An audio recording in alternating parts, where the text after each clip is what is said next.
রথযাত্রা লোকারণ্য মহা ধুমধাম, ভক্তরা লুটায় পথে করেছে প্রণাম। শ্রী জগন্নাথ দেবের রথযাত্রা মহোৎসব অত্যন্ত আনন্দময় একটা দিন।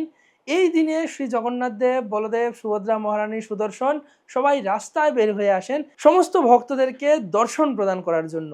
তিনি প্রত্যেক দিন রত্নবেদিতে দর্শন প্রদান করেন, কিন্তু এই বিশেষ তিথিতে ভগবান নীলাচল থেকে সুন্দরাচলে গমন করেন এবং তখন পথিমধ্যে সমস্ত ভক্তদেরকে দর্শন প্রদান করেন।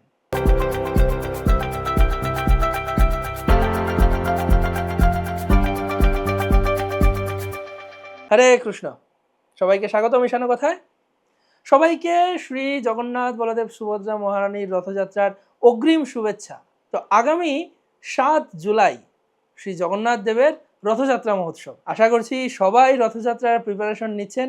রথযাত্রার উৎসবের প্রিপারেশন আমরা কিভাবে নেই না, নতুন কাপড়, নতুন সাজার ইত্যাদি জিনিসপত্র ইত্যাদি কেনার মাধ্যমে। তো এই রথযাত্রার দিনে বিশেষ কি হয়, এই দিনে শ্রী জগন্নাথ, বলদেব, সুভদ্রা মহারানী রত্নবেদী থেকে নেমে আসেন। সেক্ষেত্রে পুরীধামে শ্রী জগন্নাথ দেব আবির্ভূত হয়েছিলেন।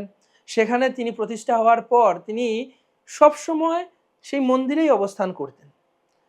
কিন্তু কিছু ব্যক্তিরা সেই মন্দিরের ভেতরে প্রবেশ করার অধিকার তাদের ছিল না।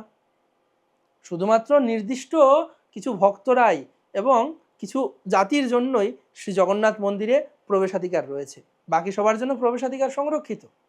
এবং তাদের মধ্যেও অনেকেই মন্দিরে যেতে আগ্রহ প্রকাশ করেন না। যারা মন্দিরে যেতে আগ্রহ প্রকাশ করেন না, তাদেরকে কিভাবে উদ্ধার করা যায় সেই চিন্তা করে শ্রী জগন্নাথ দেব এই রথযাত্রার তিথিতে তিনি রাস্তায় বেরিয়ে আসেন সমস্ত ভক্তদেরকে দর্শন প্রদান করার জন্য।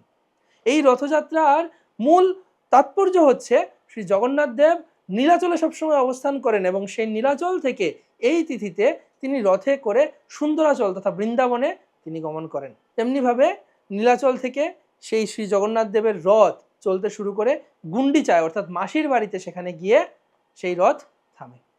তো এই রথের মধ্যে ভক্তরা শ্রী জগন্নাথ, বলদেব, সুভদ্রা মহারানীর জন্য বিভিন্ন ধরনের ভোগ নিয়ে আসেন।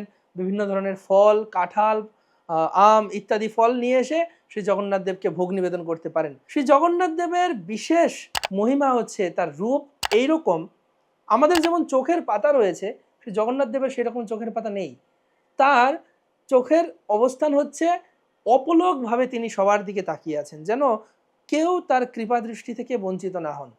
তো আমাদের মধ্যে যারা দুর্ভাগা রয়েছেন, যারা ভগবানের মন্দিরে গিয়ে ভগবানকে দর্শন করতে রুচি নেই, সেই সমস্ত দুর্ভাগাদের কৃপা করার জন্য, দর্শন করার জন্য তিনি রথে করে এই দিনে বাইরে বেরিয়ে আসেন এবং তার 8 দিন পর উল্টো রথযাত্রা মহোৎসবে সুন্দরাচল থেকে তিনি আবার নীলাচলে প্রত্যাগমন করেন। এইভাবে এই রথযাত্রা মহোৎসব সম্পন্ন করেন। তো আপনারা সবাই এই রথযাত্রা মহোৎসবে অংশগ্রহণ করার মাধ্যমে, রথের দড়ি স্পর্শ করার মাধ্যমে, বলা হচ্ছে যদি কেউ এই রথের দড়ি স্পর্শ করেন এবং রথে অবস্থিত শ্রী জগন্নাথ দেবকে দর্শন করেন, তার আর কখনো পুনর্জন্ম হয় না। শাস্ত্রে বলা হয়েছে দোলে চ দোল গোবিন্দম চাপে চ মধুসূদন রথে চ বামনং দৃষ্টা পুনর্জন্ম ন বিদ্যতে।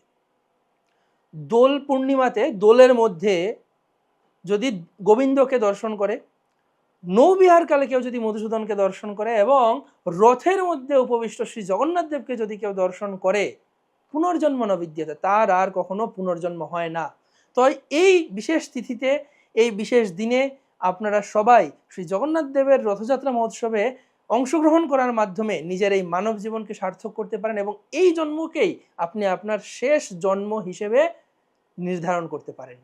সেটা আমাদের হাতে রয়েছে এবং শুধুমাত্র এই রথের মধ্যে আমরা অংশগ্রহণ করে শ্রী জগন্নাথ দেবকে দর্শন করে এবং রথের দড়ি স্পর্শ করার মাধ্যমে, রথের দড়ি ধরে টেনে নীলাচল থেকে সুন্দরাচলে নিয়ে যাওয়ার মাধ্যমে আমরা এই মানব জন্মটাকেই আমাদের শেষ জন্ম হিসেবে নির্ধারণ করতে পারি।